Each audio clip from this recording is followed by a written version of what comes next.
Hello. Hello, Siva sir இருக்கிறாரோ? அவர் இப்போ பாத்ரூமில் இருக்கிறார். யார் கதைக்கிறீங்க? அப்படியா? சேர்ட்ட சொல்லுங்க, எங்கிட்ட இடது பக்க டீம் இப்போ சரியாயிட்டேன். என்ன? நான் வைக்கிறேன் மிஸ். சேர்ட்ட அப்படி சொல்லுங்களே, சேருக்கு அப்போ புரியும். ஏ,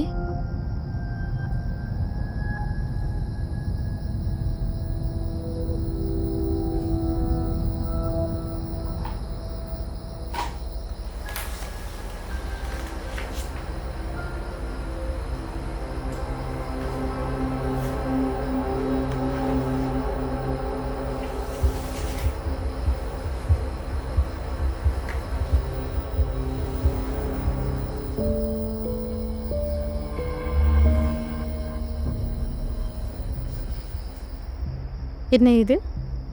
என்ன? ஆ, அதுவெல்லாம் ஆஃபீஸ் டாக்குமெண்ட்ஸ். ஆஃபீஸ் டாக்குமெண்ட்ஸா? ம் இந்த அச்சனி, சமந்திகா, மகேஷி இந்த பேரெல்லாம் நான் கேள்விப்படையிலையே. என்ன இதெல்லாம்? எந்த ஆஃபீஸில் இருக்கிற எல்லாரையும் உனக்கு தெரியாது தானே?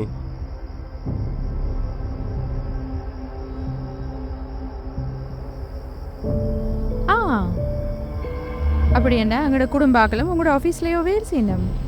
அம்மி தம்பி, பெரியப்பா, தங்கச்சி சொல்லோ. எனக்கு உண்மையை சொல்லுங்க, என்ன இது? இங்கே பாருங்க ரஷ்மி, அது எந்த வேலை, உனக்கு அதெல்லாம் தேவையில்லை. எனக்கு இதெல்லாம் தேவையில்லையா? நான் என்ன சின்ன பிள்ளையா? கொஞ்ச நாளாக பார்க்குறேன், எந்த நேரம் ஃபோன் தான்.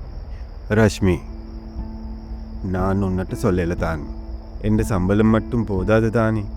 நான் சின்னதாக ஒரு சைட் பிஸ்னஸ் தொடங்கினேன். சயன்தான் என்ன இதுக்குள்ளே சேர்த்து விட்டுவர். உண்மையை சொல்லுங்க, என்ன இதெல்லாம்? இது வீட்டில் இருந்து செய்யக்கூடிய ஒரு பிஸ்னஸ். ஆன்லைன் ட்ரேட் செய்கிறதுக்கு கவர்னன்ஸ் அக்கௌண்ட் ஒன்று ஓப்பன் பண்ணணும். முதல்ல சின்ன தொகையொன்று தான் போடணும். எவ்வளவு? கிட்டத்தட்ட 1 லட்சம். அதுக்கு பிறகு மெம்பர்ஷிப் கிடைக்கும். பிறகு இன்னும் 2 பேர் சேர்க்கணும். அவையில் இன்னும் 2 பேர் சேர்க்கணும். எங்களுக்கு கீழே சேர்ற ஆட்கள் போடுற காசில் இருந்து எங்களுக்கு பெனிஃபிட்ஸ் கிடைக்கும். டீமில் ஆட்கள் கூட கூட எங்களுக்கு கிடைக்கிற பெனிஃபிட்ஸும் கூடும். டியூஷன் வேலையை விட்டுட்டு ஆக்களை கஷ்டத்தில் தள்ளுற வேலையை எப்போ தொடங்கினீங்க? கமிஷன் பேலன்ஸ்ன்னு சொல்லி சொல்லி ஃபோனில் கதைக்கிற நேரமே நினைச்சேனே ஏதோ ஒன்றில் சிக்கிட்டீங்களண்டு. இது நான் வேலை செய்கிற நேரத்திலே செய்யலாம். பேங்க்ல வேலை செய்கிற பக்கத்து வீட்டு அண்ணாம் செய்கிறார், பக்கத்து வீட்டு டாக்டரும் செய்கிறார். எனக்கு உண்மையை சொல்லுங்க அப்பா, இது ஒரு பிரமிட் பிஸ்னஸ் தானே? உனக்கு பைத்தியமா ரஷ்மி? பைத்தியம் பிடிக்கும், மாட்டிக்கொள்ற அண்டைக்கு தான்.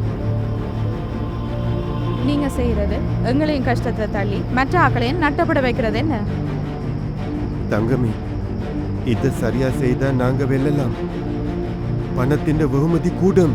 பண வெகுமதியா? அதை விட எங்கட குடும்பம் தான் பெருமதி.